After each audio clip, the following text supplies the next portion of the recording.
तो आज हम एक नया चैप्टर स्टार्ट करते हैं ह्यूमन फिजियोलॉजी का, that is the breathing and exchange of gases. NCERT में इसका नाम दे रखा है breathing and exchange of gases. Actually आप जो चैप्टर पढ़ रहे हैं, आप पढ़ रहे हैं chapter human respiration. Human respiration. और बच्चा मैं आपको बता दूं, रेस्पिरेशन का टोटल 5 स्टेप होता है। Total 5 step. उस 5 स्टेप में से 2 स्टेप एक ब्रीदिंग और एक एक्सचेंज ऑफ गैसेस है। आपकी एनसीईआरटी ने हेडिंग भले ही दे दिया हो एक्सचेंज ऑफ गैसेस, रेस्पिरेशन का 2 स्टेप, मगर हम रेस्पिरेशन के सारे स्टेप को पढ़ने वाले हैं। अब रेस्पिरेशन के कौन कौन से स्टेप हैं, उससे पहले मैं आपको बता दूं कि रेस्पिरेशन होता क्या है।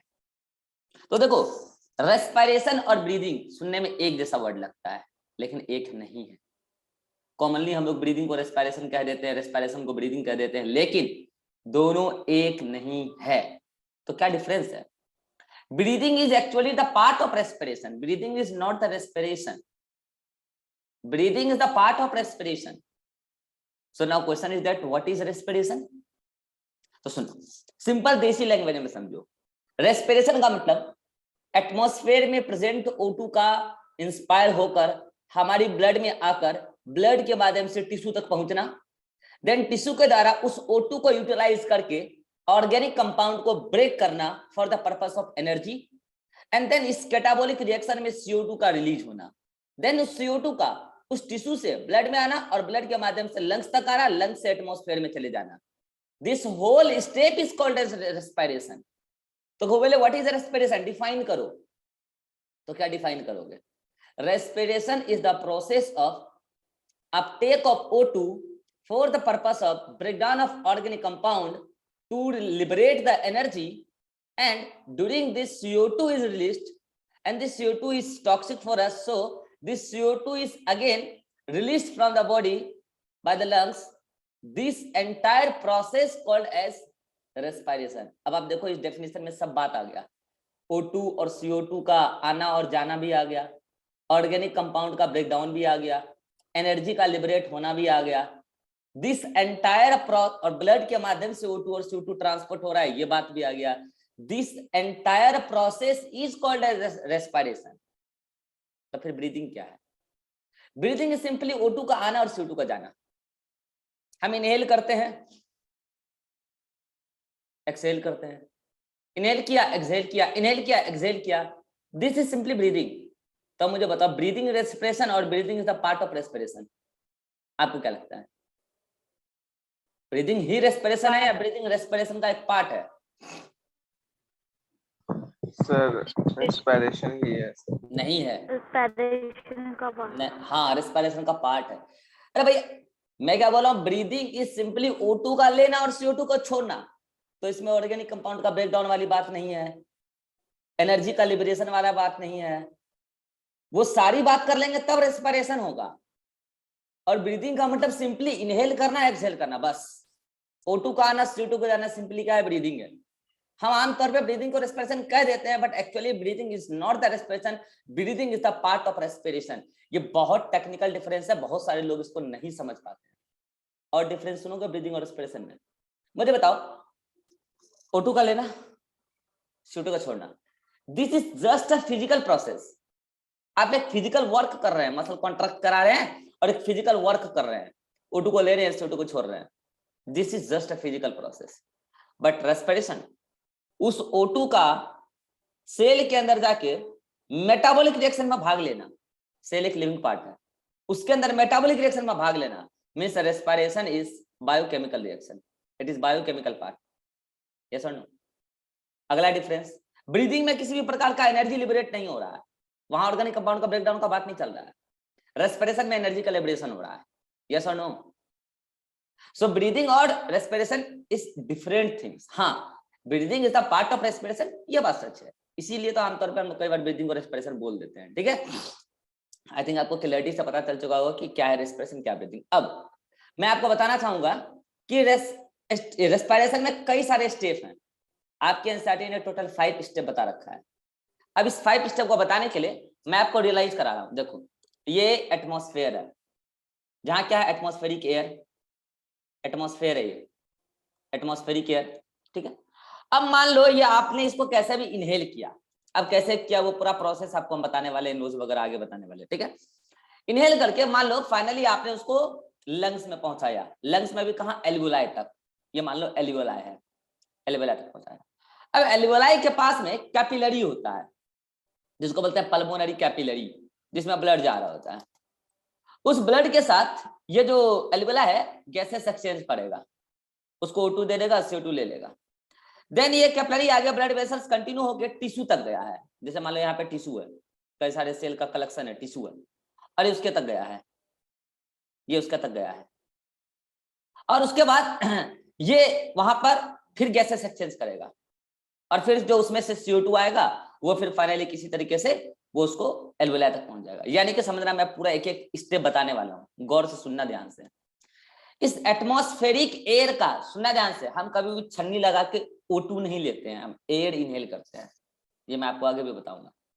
इस एटमॉस्फेरिक एयर का एल्वुलाई में आना, ठीक है, इसमें ज्यादा O2 है, ये बात मैं मानता हूं, O2 रिच एयर है ये, और इसी एल्वुलाई में पहले से एयर भरा हुआ है जो कि CO2 रिच है, उसमें भी कई सारे गैसेस हैं लेकिन CO2 रिच एयर है।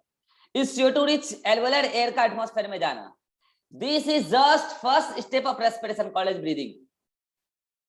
यही है ब्रीदिंग, बस। मतलब ब्रीदिंग में दो पार्ट है, एक इनहेलेशन है, इनहेल करना, और एक एक्सहेलेशन है, एक्सहेल करना। इनहेलेशन में atmospheric O2 rich atmospheric air को लंग्स में डाला, और एक्सहेलेशन में CO2 रिच एल्वुलर एयर को ब्रीद आउट किया।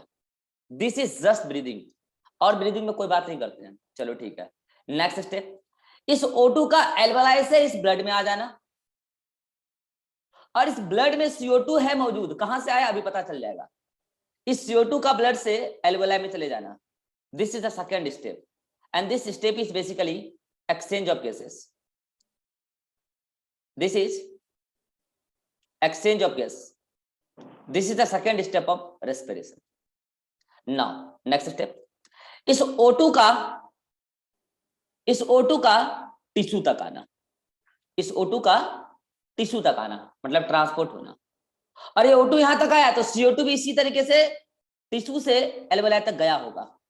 ये जो आप स्टेप देख पा रहे हैं, मैं येलो कलर से कर देता हूं, ये जो आप थर्ड स्टेप देख पा रहे हैं, मतलब एल्वुलाई के पास से जो ब्लड है वहां से टिश्यू तक O2 का आना, और टिश्यू के पास से CO2 का एल्वुलाई तक जाना, this is the transport of gases.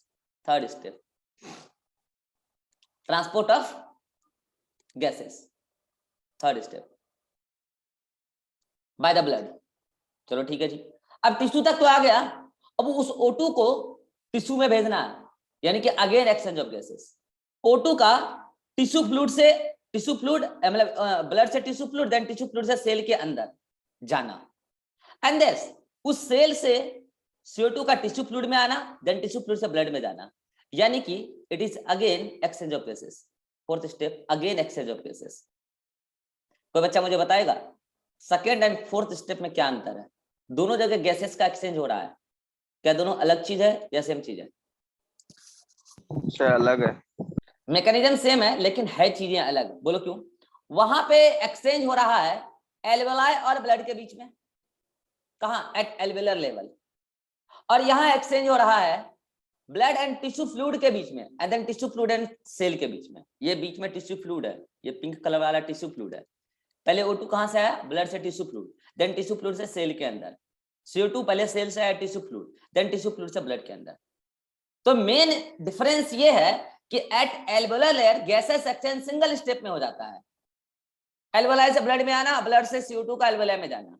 But at tissue level gases exchange 2 step में हो रहा है, पहले ब्लड से टिश्यू फ्लूइड में आना, देन टिश्यू फ्लूइड से सेल के अंदर जाना, O2 आया, और देन CO2 निकला सेल से टिश्यू फ्लूइड में आना, देन टिश्यू फ्लूइड से ब्लड में जाना।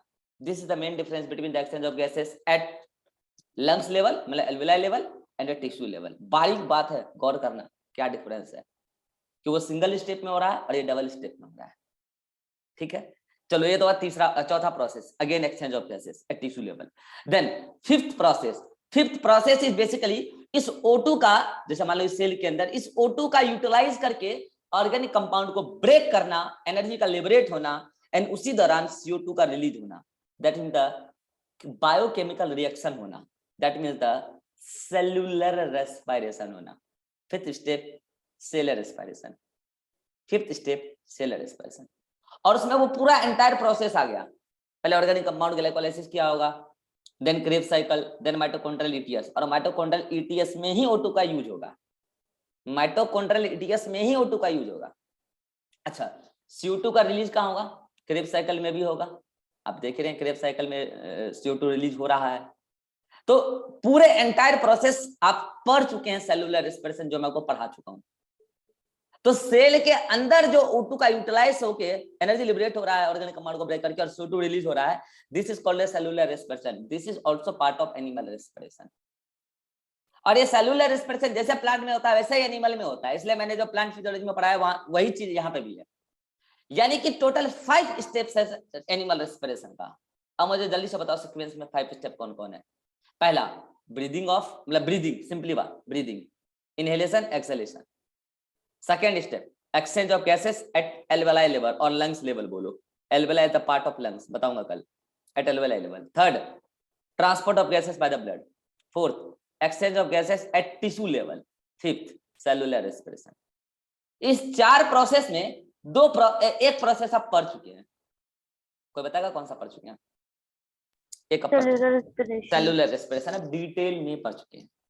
जैसा प्लांट में होता है वैसा एनिमल में होता है, बस डिफरेंस इस बात का है कि जो उसके अंदर O2 का मतलब कि जो गैसेस का ट्रांसपोर्ट है और हमारा जो ट्रांसपोर्ट है, ट्रांसपोर्ट अलग तरीके से होता है, ठीक है। बट सेलुलर रेस्पिरेशन का मैकेनिज्म प्लांट एनिमल में सेम है। तो जो आप वहां पढ़े वही है, तो वो तो हम पढ़ने से रहे, क्योंकि वो तो पढ़ चुके हैं। तो हम यहाँ क्या पढ़ने वाले हैं? हम यहाँ पढ़ने वाले हैं breathing, mechanism of breathing, then हम पढ़ने वाले exchange of gases, and then हम पढ़ने वाले हैं ट्रांसपोर्ट ऑफ गैसेस। यानी कि चैप्टर में मेनली हम 3 ही चीज पढ़ने वाले हैं। ब्रीदिंग, इसलिए चैप्टर का नाम पड़ा है breathing and exchange of gases. लेकिन एनसीईआरटी ऐसा मानती है कि अगर आपको एक्सचेंज ऑफ गैसेस का मतलब पता है, एक बार यहाँ एक्सचेंज एक बार यहाँ एक्सचेंज, तो अंडरस्टूड है कि ट्रांसपोर्ट हुए बिना दोनों जगह एक्सचेंज कैसे होगा। इसलिए एनसीईआरटी ने ट्रांसपोर्ट वर्ड हेडिंग में नहीं घुसाया। आप समझिए चीजों को, एनसीईआरटी में कुछ भी यूं ही नहीं लिख दिया गया है, आपकी तरह नहीं है एनसीईआरटी मुंह कान धोए बिना कुछ भी बोल दिया। वो breathing and exchange of gases में ट्रांसपोर्ट वर्ड भी घुसा सकती थी, नहीं घुसाई। अंडरस्टूड है कि अगर एक बार एक्सचेंज हो रहा है एल्वेलाई लेवल पे और एक बार एक्सचेंज हो रहा है टिश्यू लेवल पे, तो जाहिर सी बात है ट्रांसपोर्ट तो होना ही है। तो अंडरस्टूड है, इसलिए उसने हेडिंग में ट्रांसपोर्ट नहीं घुसाया। चैप्टर का नाम रखा breathing and exchange of gases. Understood है कि आप ट्रांसपोर्ट ही पढ़ने वाले, मतलब आप 3 चीज पढ़ने वाले हैं। ब्रीदिंग ऑफ गैसेस, मतलब ब्रीदिंग ऑफ गैसेस नहीं होता, simply breathing, mechanism of breathing, then पढ़ने वाले हैं आप एक्सचेंज ऑफ गैसेस, देन पढ़ने वाले हैं आप ट्रांसपोर्ट ऑफ गैसेस, देन इसके बाद आप पढ़ने वाले हैं कुछ रेस्पिरेटरी डिसऑर्डर और ये चैप्टर समाप्त हो जाएगा। बट आज मैं आपको ब्रीदिंग नहीं पढ़ाऊंगा, तो फिर क्या पढ़ाऊंगा? देखो भैया, पूरी फिजियोलॉजी में आपने जितने चैप्टर पढ़े हैं, आपने पढ़ाने का तरीका मेरा देख लिया है। क्या है कि आप कभी भी डायरेक्ट फिजियोलॉजी पर नहीं आ सकते हैं। Breathing, exchange of gases, transport of gases, this is a physiological part of chapter. आप डायरेक्ट फिजियोलॉजी पे नहीं आ सकते हैं। आप एनाटॉमिकल सेटअप को समझे बिना फिजियोलॉजी नहीं पढ़ सकते हैं। आपको पहले एनाटॉमी पढ़ना पड़ेगा। इसलिए आज मैं स्टार्ट करने वाला हूं anatomical part of respiratory system. और सिस्टम मतलब आप समझ ही रहे हैं, कई सारे ऑर्गन से बना हुआ है, ऑर्गन कई सारे टिश्यू से बना हुआ है, टिश्यू कई सारे सेल से बना हुआ है। मतलब अभी पहले मैं आपको रेस्पिरेटरी सिस्टम का स्ट्रक्चर बताने वाला हूं, देन मैं आपको बताऊंगा mechanism of breathing, exchange of gases and transport of gases. I think अभी तक आप चैप्टर का थीम समझ चुके होंगे, चैप्टर में क्या होने वाला है, चैप्टर की भूमिका बन चुकी है, क्या होने वाला है आप समझ चुके हैं, रेस्पिरेशन और ब्रीदिंग में डिफरेंस भी समझ चुके हैं। ठीक है, बाकी नोट्स में सब कुछ लिखा हुआ है, आप एक बार पढ़ लेना। देखो यहाँ पे गैसेस का ट्रांसपोर्ट 2 स्टेप में हो रहा है, मतलब एक्सचेंज। यहाँ पे तो सिंगल स्टेप में हो रहा है, आया एल्वेलाई से ब्लड, ब्लड से एल्वेलाई। लेकिन यहाँ देखो, ब्लड से आया पहले टिश्यू फ्लूइड, और टिश्यू फ्लूइड से देन सेल, सेल से आया पहले, एरो गलत है, एरो सही करो, ये एरो गलत है। सेल से आया पहले tissue fluid, then tissue fluid से आया ब्लड, ये एरो सही करो, एरो गलत है, एरो सही करो, नोट्स में सही कर लो एरो। ठीक है, तो ये आप देख लो टोटल 5 स्टेप। पहला ब्रीदिंग, ब्रीदिंग को हम लोग वेंटिलेशन कहते हैं। Ventilation mean just inhalation exhalation, एक साथ वेंटिलेशन कहलाता है। Breathing, exchange of gases at alveoli level, ये 3rd नंबर है। Transport of gases, exchange of gases between blood and tissue fluid, आप समझ चुके हैं यहाँ पे 2 स्टेप होने वाला काम है। और fifth utilization of O2 by the metabolic reaction of the cell after which energy is released and CO2 is also released. ये पूरा रिएक्शन आप पढ़ चुके हैं। ये है 5 स्टेप्स ऑफ द रेस्पिरेशन। अब बताओ मुझे, क्या आपको रेस्पिरेशन और ब्रीदिंग एक चीज लगता है? नहीं। तो क्या है ब्रीदिंग, वो मैंने यहाँ पे लिख दिया है, मतलब क्या है रेस्पिरेशन वो मैंने यहाँ लिख दिया है, और क्या है ब्रीदिंग वो भी यहाँ पे लिखा हुआ है। Now what is the difference between breathing and respiration? It is simply inhalation exhalation, inspiration expiration. It is mechanical process, energy release नहीं होता है इसमें। And it is the breakdown of organic compound food by utilizing O2 and CO2 is produced. Energy is also produced here. Energy is also produced and is biochemical process. This is the difference between breathing and respiration. बोलो, simple बात समझ में आ गया? Now, अब respiration क्या है? 2 तरीके का होता है। देखो सुनना ध्यान से। रेस्पिरेशन बोला है मैंने, एनिमल रेस्पिरेशन बड़ी यूनिक है। रेस्पिरेशन मतलब सेल के अंदर जो चलता है वही है रेस्पिरेशन। ऑर्गेनिक कंपाउंड का ब्रेकडाउन। रेस्पिरेशन मतलब सेलुलर रेस्पिरेशन। वो 2 प्रकार का हो सकता है जो आप पढ़ चुके हैं, ये सर नो, एरोबिक और एनारोबिक। अगर रेस्पिरेशन में O2 यूज हो गया, मतलब माइटोकॉन्ड्रियल ETS तक का बात चल रहा है, अगर O2 यूज हो गया तो वो एरोबिक रेस्पिरेशन, और अगर O2 यूज नहीं हुआ तो एनारोबिक रेस्पिरेशन। मुझे जल्दी से बता दो कि अगर O2 यूज नहीं होगा तो तीनों में से कौन सा प्रोसेस चलेगा? ग्लाइकोलाइसिस, क्रेब्स साइकिल, ETS में से कौन सा प्रोसेस चलेगा या सारा चलेगा? ग्लाइकोलाइसिस। केवल ग्लाइकोलाइसिस। तो O2 यूज किस प्रोसेस में होता है? O2 यूज किस प्रोसेस में होता है? ग्लाइकोलाइसिस, क्रेब्स साइकिल या ETS? किसमें यूज होता है O2? ग्लाइकोलाइसिस। तुझसे ना हो पाएगा, तुझसे ना हो पाएगा। ग्लाइकोलाइसिस में नहीं होता। हाँ, तुझसे ना हो पाएगा, बोलते ना। ग्लाइकोलाइसिस में मैं ये पूछ रहा हूँ O2 किस में यूज होता है, तो बोल रही है ग्लाइकोलाइसिस। O2 किस में? ग्लाइकोलाइसिस में नहीं होता है O2 यूज। तो नहीं होता, मैं ये सवाल ही नहीं है मेरा। मेरा ये सवाल ही नहीं है कि कहाँ नहीं होता है, मेरा ये सवाल है कहाँ होता है। तभी तो बोला तुझसे ना हो पाएगा। O2 कहाँ यूज होता है, मेरा सवाल ये है। हाँ, कहाँ यूज होता है? ग्लाइकोलाइसिस, माइटोकॉन्ड्रिया या सॉरी ग्लाइकोलाइसिस माइटोकॉन्ड्रियल ETS में या ETS। तो चलो ठीक, आंसर है ETS। तो आपने कहा कि माइटोकॉन्ड्रियल ETS में O2 का यूटिलाइजेशन होता है, माना ETS में होता है। अच्छा, तो अगर एरोबिक रेस्पिरेशन चल रहा है तो ग्लाइकोलाइसिस ही चलेगा। सुना ध्यान से, मेरा क्वेश्चन कहाँ जाने वाला है। ग्लाइकोलाइसिस भी चलेगा, क्रेब्स साइकिल भी चलेगा, एंड ETS भी चलेगा। ठीक है जी, ETS भी चलेगा। और O2 का यूज इसी में होता है, ETS में ही होता है, as a final electron and proton acceptor, ETS में यूज होता है। देन प्रोसेस O2 यूज हुआ था, प्रोसेस कॉल्ड एज एरोबिक। ठीक है, लेकिन अगर O2 का यूज नहीं हुआ तो O2 का यूज कहाँ होता है? ETS में। तो O2 का यूज नहीं हुआ तो ETS नहीं चल रहा है, इसका मतलब यस और नो। O2 नहीं यूज हो रहा मतलब ETS नहीं चल रहा है। तो मुझे बताओ, आप कह रहे हैं कि केवल ग्लाइकोलाइसिस चलेगा, तो फिर क्रेब साइकिल क्यों नहीं चलेगा भाई साहब?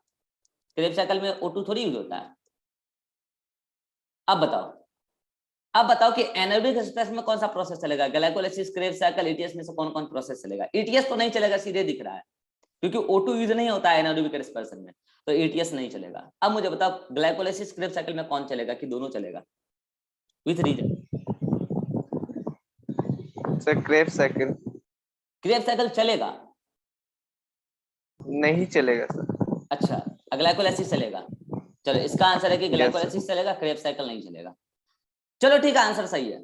अब मेरा सवाल है, जब क्रेब साइकिल में O2 का यूटिलाइजेशन होता ही नहीं है तो क्रेब साइकिल चलने में क्या प्रॉब्लम भैया? एनारोबिक में क्या हो रहा है? O2 यूज नहीं होता है, ठीक है, तो O2 तो ETS में यूज होता है, ETS नहीं चला रहे हैं, बंद कर दिया, तो क्रेब साइकिल चलाओ नहीं यार। क्रेब साइकिल में तो O2 का यूटिलाइजेशन ही नहीं होता है ना, दिक्कत क्या है? दिक्कत कहाँ आ रही है? समझ पा रहे हैं क्या? समझ पा रहे हैं क्या? हाँ जी,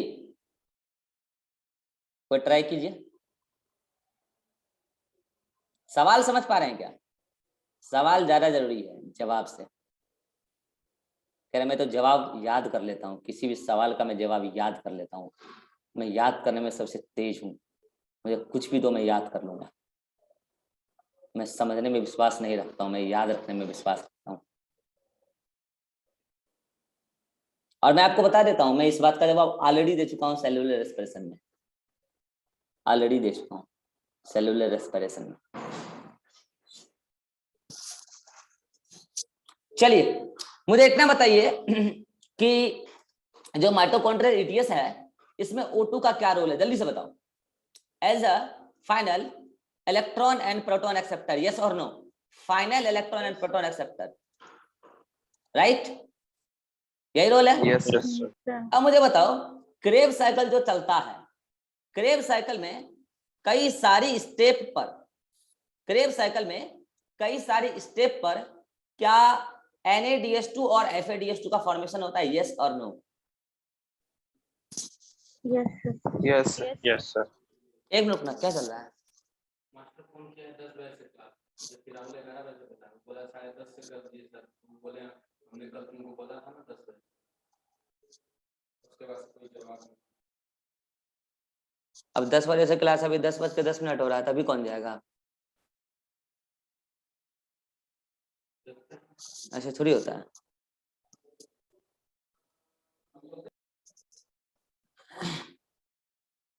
हाँ जी, तो हाँ मैं क्या बोल रहा था कि O2 का क्या रोल है? O2 का रोल है as a final electron and proton acceptor, ठीक है। अब मुझे एक बात बताओ, समझो टेक्निकल बात को समझो। क्रेब साइकिल में क्या होता है, कई स्टेप पर NADH2 FADH2 बनता है। अगर एक क्रेब साइकिल को आप देखोगे तो जल्दी से बताओ कितना NADH2 बनता है और कितना FADH2 बनता है एक क्रेब साइकिल में, जल्दी से बताओ। 3 NADH2 और 1 FADH2, कुछ याद नहीं है क्या? बनता है? अब मुझे बताना इसका NADH2 FADH2 का ऑक्सीडेशन कहाँ होना है? ETS में। ये जो बना है क्रेब साइकिल में NADH2 FADH2, इसका ऑक्सीडेशन कहाँ होना है? ETS में, जहां फाइनल इलेक्ट्रॉन प्रोटॉन एक्सेप्टर कौन है? O2। तो मुझे एक बात बताना, सुनो ध्यान से, ये जो NADH2 FADH2 बनता है किससे बनता है, जल्दी बताना। NAD और FAD से बनता है, यस और नो? NAD FAD से बनता है, NAD से बनता है NADH2 और FAD से बनता है FADH2। तो यानी कि NAD कन्वर्ट हो चुका है NADH2 में और FAD कन्वर्ट हो चुका है FADH2 में, लेकिन आगे ETS नहीं चल रहा है। तो जब ETS नहीं चल रहा है तो क्या NADH2 FADH2 का ऑक्सीडेशन हो पा रहा है? No, sir. नहीं हो पा रहा है। No, तो sir. मुझे बताओ क्या दोबारा से FAD और NAD रीजनरेट हो पा रहा है? No, sir. No, sir. जब वो NAD और FAD रीजनरेट ही नहीं हो पा रहा है और क्रेब साइकिल चलाने के लिए NAD FAD चाहिए, तब जाके क्रेब साइकिल चल पाएगा। तो क्या क्रेब साइकिल चलेगा? No, sir. No, sir. Krebs cycle नहीं चलेगा, समझ में आया? मैं मानता हूं कि क्रेब साइकिल में डायरेक्ट O2 का यूटिलाइजेशन नहीं हो रहा है, लेकिन क्रेब साइकिल का डिपेंडेंसी है ETS पर। क्योंकि ETS रुक चुका है इसलिए क्रेब साइकिल को भी रुकना पड़ेगा। और यही एक खूबसूरत क्वेश्चन है NCERT एग्जाम्पलर में। Krebs cycle directly do not utilize O2 even it is the part of aerobic respiration. why? Aerobic respiration में O2 का यूज होना, why? तो आंसर यही है कि तो क्रेब साइकिल को चलाने के लिए रॉ मटेरियल चाहिए NAD FAD, जिससे बनेगा NADH2 FADH2। वो रीजनरेट होना बंद हो जाएगा, क्योंकि वो रीजनरेट तभी होगा जब ETS चलेगा, और ETS रुक चुका है क्योंकि O2 नहीं है, एरोबिक कंडीशन नहीं है, एनारोबिक कंडीशन है। इस वजह से क्रेब साइकिल को भी रुकना पड़ेगा। This is the explanation. तो O2 है या नहीं है, इस बेसिस पर रेस्पिरेशन दो प्रकार का, एरोबिक और एनारोबिक। आई थिंक आप समझ चुके होंगे। अगर आज का एक्सप्लेनेशन मैं ऑलरेडी बता चुका हूं, कहां? सेल रेस्पिरेशन, उसके नोट्स में भी अच्छे से लिखा हुआ है, ठीक है। एक रेस्पिरेशन होता है डायरेक्ट और एक होता है इनडायरेक्ट, इसको भी समझ लो ध्यान से। डायरेक्ट और इनडायरेक्ट रेस्पिरेशन क्या होता है? डायरेक्ट रेस्पिरेशन क्या है? डायरेक्ट रेस्पिरेशन इज एक्चुअली, ये है डायरेक्ट रेस्पिरेशन और ये इनडायरेक्ट। देखो होता है कि जो आप इंसेक्टा पढ़ेंगे ना, तो मान लो कि मैं इंसेक्ट का बॉडी बना देता हूँ जल्दी से। ये मान लो उसका हेड है, ठीक है, ये नेक है, ठीक है, और ये मान लो थोरेक्स है। अरे यार ये क्या हो रहा है, रुक जाओ मिनट। हाँ,